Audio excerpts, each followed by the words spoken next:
एक लड़की है जिसको एथलेटिक्स का काफ़ी ज़्यादा शौक है। वो रेसिंग में नंबर 1 बनना चाहती है सारे देश की। इसी की मर्डर की कहानी आज हम लोग आप तक पहुंचाने वाले हैं, जिसको सुनने के बाद आप भी दंग रह जाएंगे कि आखिर इतना घूमने फिरने वाली लड़की इस तरीके से भी किसी का मर्डर कैसे किया जा सकता है। तो जय हिंद दोस्तों, आज का वीडियो हम लोग स्टार्ट करते हैं, जो कि है झाझर का एक 2017 में हुआ रियल केस। ये लड़की अपनी नानी और बुआ से आशीर्वाद लेने के बाद अपने घर से रुखसत होती है अपनी एकेडमी के लिए। जी हाँ, आप लोगों ने सही सुना, ये लड़की एक एथलीट होती है जो कि रनिंग की तैयारी कर रही होती है। देश में ओलंपिक के अंदर काफ़ी ज़्यादा इसकी चाहत होती है कि मैं ओलंपिक गोल्ड मेडलिस्ट बनूं। ये लड़की उसी की तैयारी में जुटी हुई होती है। इसकी बुआ और इसकी नानी इसको आशीर्वाद देकर घर से विदा करते हैं, जो कि ये लोग एक टैक्सी स्टैंड से एक टैक्सी को बुक कराते हैं, जिसके द्वारा ये लड़की पिपलेड़ा तक पहुंचती है।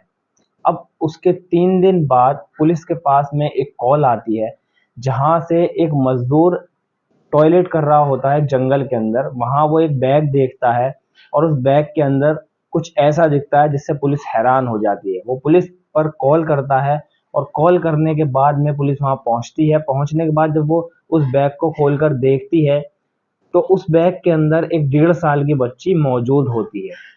यहीं से स्टार्ट होती है ये कहानी की दिलचस्पी। इस बैग के अंदर जो ये बच्ची निकली है, ये जो बैग है, ये होता है डिंपल नाम की उसी लड़की का जो कि एथलीट है। अब यहीं से इस केस के अंदर नए नए मोड़ आने चालू होते हैं। पुलिस इस पते पर और उसके नीचे डिंपल यादव लिखकर और उसके नीचे पता भी लिखा हुआ होता है, जहां पर वो जो लड़की होती है वो बैग पर ये पता लिखे हुए होते हैं ताकि उसके बैग की पहचान हो सके।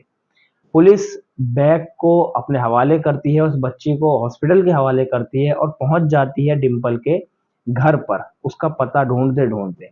वहां पहुंचती है तो पहुंचने के बाद जब पुलिस उनका गेट खटखटाती है, तो वहां पर डिंपल की जो नानी होती हैं वो मिलती हैं उनसे। वो पुलिस को देखकर काफी ज्यादा घबरा जाती हैं।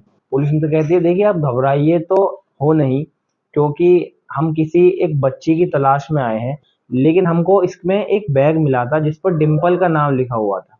पुलिस इनसे पूछताछ स्टार्ट करती है तो पता ये लगता है कि ये जो डिंपल है, ये अपनी नानी के पास में रह रही है और इसकी बुआ ने ही इसको बचपन से पाला होता है। तो देखिए, अब सवाल ये उठता है कि आखिर इसके माता पिता कौन है और ये अपनी नानी के पास कैसे रह रही है। तो इसके माता पिता जो होते हैं, तो इसकी नानी एक दिन इसके पापा के पास में पहुंचती है और वो उसको डिंपल को पीटते हुए देखती है, क्योंकि डिंपल अभी 3.5 या 4 साल की ही लड़की है। तो वो कहती है उससे कि तू इस बच्ची को क्यों मार रहा है, और मैं देख रही हूँ तू लड़के को काफी अच्छे से रख रहा है, उसे प्यार से रख रहा है, बच्ची को तू मार रहा है, ऐसा क्यों। वो कहता है, मुझे लड़की नहीं चाहिए थी, मुझे इस बार भी लड़का ही चाहिए था। ये मनहूस है जिसने मेरे घर के अंदर जन्म लिया। उसकी नानी को, डिंपल की नानी को ये बात बहुत ज्यादा बुरी लगती है और वो एक फैसला लेती है इस बच्ची को अपने साथ ले जाने का। अब डिंपल बिना कुछ सोचे समझे, जो कि वो भी 3.5 4 साल की बच्ची है, वो उनके साथ चली जाती है। यहीं से इसकी परवरिश स्टार्ट होती है, जो कि डिंपल की बुआ और उसकी नानी साथ रहते थे, तो ये उसकी परवरिश करते हैं। अब देखिए, इस कहानी के अंदर काफी ज्यादा मोड़ हैं और काफी ज्यादा हैरत अंगेज करने वाली बातें सामने आएंगी, जहां पर बहुत ज्यादा आप लोगों को गौर से सुनने की जरूरत है। तो हम लोग कहानी को कंटिन्यू रखते हैं। अब यहाँ पर देखिए, डिंपल के साथ में उसकी बुआ की भी लड़की रहा करती थी, जो कि ये दोनों बिल्कुल सगी बहन की तरह आपस में मोहब्बत करती थी और आपस में ही पढ़ा करती थी। और ये जो इसकी बहन है डिंपल के साथ में, ये उसके साथ ही बिल्कुल रहा करती थी। कोई भी राज ऐसा नहीं था जो कि डिंपल का या उसकी बहन के साथ में शेयर ना होता हो। तो अब उठाया जाता है डिंपल की इस बुआ की बेटी को, उससे पूछताछ होती है तो वो उसके बारे में कुछ रोचक बातें बताती है पुलिस को कि डिंपल ऐसी वैसी लड़की नहीं थी। पुलिस उससे पूछती है क्या डिंपल का कोई अफेयर हो सकता है, उसका कोई बॉयफ्रेंड वगैरह हो सकता है। इस केस में हम आपसे पूछताछ करना चाहते हैं, तो आप हमें बताइए अगर ऐसी कोई भी बात है, बिना कुछ घबराए। तो वो लड़की उन्हें बताती है कि एक दिन मैं और डिंपल एक्सरसाइज कर रहे होते हैं गार्डन में, तभी एक लड़का पीछे से आता है और वो उससे अपनी मोहब्बत का इजहार करता है डिंपल से। तो डिम्पल कहती है मैं थारी गर्लफ्रेंड तो बन जाऊं, लेकिन तन्ने मेरे साथ 100 बार रस्सी कूदनी पड़ेगी। अब वो लड़का जोश जोश में कह देता है हाँ मैं कूद लूंगा। तो फिर पक्की गर्लफ्रेंड, हाँ मैं पक्की। अब वो लड़का 25वीं रस्सी पर ही उसका पैर अटक कर वो गिर जाता है। तो तभी डिम्पल उसे उठाती है और वहां से भगा देती है कि जाओ पहले दम लेकर आओ 100 बार रस्सी कूदने का, जब मुझे अपनी गर्लफ्रेंड बनाना है। तो वो इस चीज को बताती है कि डिम्पल का ऐसा कोई भी चक्कर नहीं हो सकता। वहीं पर अब एक और बात जो डिम्पल की एक चाची होती हैं वो बताती हैं पुलिस को कि ये डिम्पल अच्छे स्वभाव की लड़की नहीं होती है, ये बदचलन लड़की होती है। और इसके अंदर काफ़ी ज़्यादा वो कमियाँ बता दी है, जो कि होते हैं हर किसी के घर में। चढ़ाने उतारने वाली कहानियाँ तो हर किसी के घर में मिल जाएंगी। तो वो बताती हैं कि ये लड़की ना थोड़ी सी अजीब टाइप की थी, ये अकेडमी जाने के नाम पर अकेडमी भी नहीं जाती थी, और ये खेलने कूदने में ही हर वक्त मजे रहती है, और इसके लड़कों के साथ भी चक्कर रहते थे। बहरहाल ये सारी बातें वो मनगढ़ंत बताती है, जो कि बिल्कुल झूठी बातें होती हैं। देखिए दोस्तों, इन सब इंक्वायरी के बाद में एक बहुत बड़ा इस केस के अंदर खुलासा होता है, जो कि उस डिम्पल का भाई होता है, जो अपने पिता के साथ ही रह रहा होता है। वो एक दिन इसके घर आता है और कहता है तुम छोटे छोटे कपड़ों में पूरे मोहल्ले में घूमती हो और एक्सरसाइज करती हो, भरे आंगन में सारे लड़के तुम्हें देखते हैं, सारा मोहल्ला मुझसे कहता है कि तेरी बहन बहुत अच्छी है, ये सा वैसा। और वो दुगनी दुगनी बातें चढ़ा चढ़ा कर अपनी बहन से शिकायत करने आता है। चूँकि डिम्पल को ये सच मालूम होता है कि उसके बाप ने उसे रखने से मना कर दिया था, इसीलिए नानी मुझे अपने साथ लेकर आई थी। वो अपने बाप से और भैये से भी खुश नहीं रहती है, क्योंकि भैया भी कुछ ठीक मिजाज का नहीं होता है। इस सब के बाद में जब वो इन बातों को सुनती है कि भाई मुझ पर रोक टोक लगा रहा है, जबकि उसका मुझसे कोई मतलब ही नहीं है, जब उसके बाप ने ही उससे मतलब खत्म कर दिया, तो जब तू सीधे मुंह नहीं बोल रहा तो उससे उल्टे मुंह ही वो क्यों सुनेगी तेरी बातें। उनकी थोड़ी सी झड़प होती है, वो कहता है कि तुम ऐसा मत करो वरना तुम्हारे साथ अच्छा नहीं होगा। ये लड़की थोड़ी टेढ़े दिमाग की होती है, ये कहती है तुझसे जो होता हो तो कर लियो, मैं ऐसा ही करूंगी। ये लड़की डरती नहीं है किसी से भी, क्योंकि एथलीट होती है, फिर बॉडी में भी, और हेल्दी भी होती है काफी ज्यादा। अब ये लड़का कहता है जा, मैं तुझे वार्निंग दे रहा हूँ, तेरे साथ अच्छा ना होगा, मैं तुझे देख लूंगा। कि हाँ जा तू देख लियो। वो लड़का ये कहकर चला जाता है। इन सब बातों को इसकी जो बुआ की बेटी होती है यानी इसकी बहन, वो सुन रही होती है। वही बातें ये सब पुलिस को बताती है। अब इसी बीच वो जब इन बातों को पुलिस के साथ में शेयर कर रही होती है, तो एक बात और वो बताती है कि एक बादल नाम का शख्स होता है मोहल्ले का, जो कि एक दिन बस में हमारे साथ में सफ़र कर रहा होता है। हमसे आगे वाली सीट पर हमारा भाई होता है, जिससे इसकी झड़प हुई भी होती है, और हम दोनों बहनें एक सीट पर बैठी होती हैं। अब मुझे वो आदमी मेरे कंधे पर हाथ लगाता है, मेरे दुपट्टे को घुमाता है और मुझसे कहता है मेरे पास आके बैठ जा। अब मैं डिम्पल से इस बात को बताती हूँ, तो डिम्पल कहती है तू साइड में आकर बैठ, मैं देखती हूँ। डिम्पल जब इधर बैठती है तो वो आदमी जो होता है बादल नाम का, वो भी इसके हाथ रखता है और वो भी इस पर इशारे करता है। डिम्पल होती है खड़ी और उसे करती है खड़ा, और मारती है दो गाल पर रैपट मिला मिला के। वहीं पर सारी बस के अंदर उसकी बेइज्जती हो जाती है। इसी बेइज्जती को सुनते हुए उस बादल को बहुत ज्यादा गुस्सा आता है। बहरहाल ये बात भी यहाँ पर रफे दफे हो जाती है। अब देखिए, चूंकि पुलिस की इंक्वायरी इस लड़की के साथ में खत्म हो चुकी है, ये लड़की घर पहुंचती है। घर पहुंचने के बाद इसके नंबर पर किसी की कॉल आती है। जी हाँ, आप लोगों ने सही सुना, इस लड़की के पास में किसी भी तरह का कोई फोन नहीं होता है, लेकिन इसके पास में एक फोन जरूर होता है, जिसका किसी को भी इसके अलावा मालूम नहीं होता। ये कॉल उठाती है बंद कमरे के अंदर जाकर, और ये किसी से बात करती है, दो बातें कहती है, बाद में करूंगी भी, घर का माहौल ठीक नहीं है। इतना कहकर ये कॉल काट देती है। आखिर उस कॉल पर कौन था, इसका पता अभी तक नहीं लग पाया है। लगेगा आगे वीडियो कंटिन्यू है, उसके अंदर इसका पता भी लग जाएगा। वो जो बच्ची 1.5 साल की मिली थी ये इसी के डिम्पल के बैग के अंदर, अब उसका पता जो है वो निकलना स्टार्ट होता है, लेकिन अभी भी पुलिस को उसके बारे में ज़्यादा नॉलेज नहीं हुई थी, तो वो हॉस्पिटलाइज ही होती है वो बच्ची। अब देखिए, उस कैब ड्राइवर को जब उठा लिया जाता है जिसमें बैठकर ये डिम्पल गई होती है, उससे पूछताछ होती है, उससे थोड़ी सी मारपीट करके पुलिस उगलवाती है। तो बताता है कि सर मैंने ऐसे ऐसे उसको एक ऑटो में बैठा दिया था, जब वो मेरे साथ थी तो वो उस जगह पर नहीं उतरी थी जहाँ के लिए उसने कैब मेरी बुक की थी, उससे पहले ही वो उतरकर एक ऑटो के अंदर जा बैठी थी। लेकिन हाँ, वो बहुत ज़्यादा जल्दबाजी में थी, बहुत ही हड़बड़ाई हुई थी, और वो ऑटो वाले से भी यही कहती है कि जल्दी ले चलो भैया, जल्दी ले चलो। आखिर वो इतनी जल्दबाजी कहाँ जाने के लिए कर रही थी, इस बात का पता लगाना अभी तक थोड़ा सा मुश्किल है पुलिस के लिए। लेकिन कैब ड्राइवर बताता है उसने अपना मुंह को पूरी तरह से कवर्ड किया हुआ था और वो बहुत ही ज़्यादा जल्दबाजी में थी। अब देखिए, ये लड़की ऑटो में बैठकर एक स्कूटर का पीछा करती है। जिस स्कूटर का ये लड़की पीछा कर रही थी वो एक जंगल में जाकर रुकता है और वहां पर ही ये लड़की उतर जाती है। उस स्कूटर के पीछे पीछे ये लड़की चली जाती है। अब देखिए, यहाँ पर एक बहुत बड़ा ट्विस्ट जो है वो आने वाला है कहानी के अंदर। ऑटो वाला इसे उतार कर वहां से चला जाता है। पुलिस जब तफ्तीश को बहुत ही ज्यादा सीरियसली लेती है तब इस ऑटो ड्राइवर को उठाया जाता है छानबीन कर गए। ऑटो ड्राइवर की अच्छे से तुड़ाई होती है तब वो भी ज्यादा कुछ नहीं हाँग पाता। वो बताता है मैंने इस लड़की को इस जंगल में छोड़ दिया था।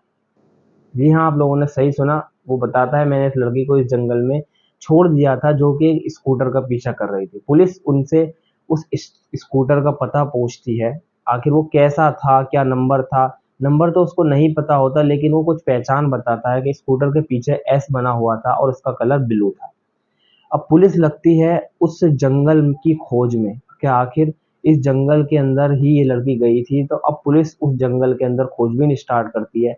तब मिलती है पुलिस को डिंपल की एक अटैची। जो डिंपल अपने साथ में दो लगेज लेकर गई थी। एक तो उसकी अटैची थी और एक उसका बैग था। बैग के अंदर तो एक बच्ची मिली थी 1.5 साल की। अब पुलिस को एक अटैची हाथ लगती है। अटैची जब पुलिस खोलती है तो उसके अंदर एक लाश होती है जिसके अंदर कीड़े चल रहे होते हैं। ये लाश 15 से 20 दिन पुरानी हो चुकी थी जो कि डिंपल की एक लाश होती है। अब इस केस के अंदर ये बहुत बड़ा एक मोड़ था कि जहां डिंपल को पुलिस ढूंढ रही थी कि आखिर ये बच्ची डिंपल की तो नहीं है, वहीं पर अब डिंपल की लाश मिलती है। अब देखिए, इस केस में काफी ज्यादा मोड़ तोड़ आते जा रहे हैं। अब पुलिस ढूंढती है इस स्कूटर वाले को, क्योंकि जाहिर सी बात है ऑटो वाले ने डिंपल को यहाँ उतारा, स्कूटर वाला अंदर गया और उसको वहां से इनकी लाश मिली जो कि डिंपल की लाश होती है। कहीं ना कहीं इस स्कूटर वाले का ही उसके मौत में हाथ होगा, इसीलिए पुलिस स्कूटर को ढूंढती है। स्कूटर से ही स्कूटर वाला मिलेगा। अब देखिए, इस कहानी के अंदर एक नया मोड़ आता है जिसमें ये जो एक इसकी चाची होती हैं जो कि इन्हें बहुत ज़्यादा चढ़ाती हैं, इसकी बुआ और इसकी नानी को, कि ये लड़की अच्छी नहीं थी और पुलिस को भी सारी बच्चलन बातें बताती है। उन्हीं का एक घरवाला होता है, यानी कि इसका चाचा डिंपल का, उसका नाम होता है रविंदर। रविंदर एक दिन बादल के घर पहुंचता है क्योंकि ये स्कूटर बादल का होता है। हाँ, इससे पहले मैं एक थोड़ी सी और बात और बता दूं। पुलिस तफ्तीश करते करते ये स्कूटर ढूंढ लेती है और ये स्कूटर निकलता है बादल के घर पर, लेकिन बादल वहां से नहीं मिल पाता पुलिस को। बादल की जो माँ होती है वो वहां पर मिलती है। अब उसके घर की तलाशी ली जाती है पूरी तरह। उसकी माँ से पूछा जाता है तुम मुझे बताओ। पुलिस कहती है आप हमें इसके बारे में सारी जानकारी दीजिए। वो उसे कुछ भी नहीं बता पाती पुलिस को, वो कुछ अपनी तरफ से बातें बताती है। अब पुलिस को एक चौंका देने वाली बात यहाँ से मिलती है। पुलिस को बादल के घर से बच्ची के कपड़े मिलते हैं और अफीम मिलती है। जी हाँ दोस्तों, वही अफीम पुलिस को मिलती है जो इस बच्ची को पिछले 20 दिन से दी जा रही थी। ये बच्ची एक बादल ने एक औरत से झूठ मूठ का रिलेशन बनाकर उससे ये बच्ची पैदा होती है, जिससे ये बादल बहुत ज़्यादा परेशान होता है कि यार बच्ची कहाँ से पैदा होगी, मुझे लड़का चाहिए था।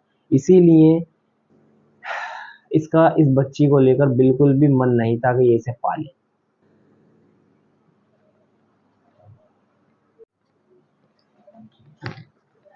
अब देखिए, इतने में ही जब ये वाला केस का खुलासा होता है कि ये जो बादल है इसकी बच्ची होती है, ये यहाँ तक पुलिस को ये पता लग चुका होता है कि इस बच्ची की जो मिसिंग थी वो अब कंप्लीट हो चुकी है, ये बच्ची बादल की ही होती है। अब बादल ने जिसके साथ में नाजायज संबंध बनाए होते हैं जिससे ये बच्ची पैदा होती है, वो जो औरत होती है वो होती है रविंदर की पत्नी। जी हाँ, आप लोगों ने सही सुना।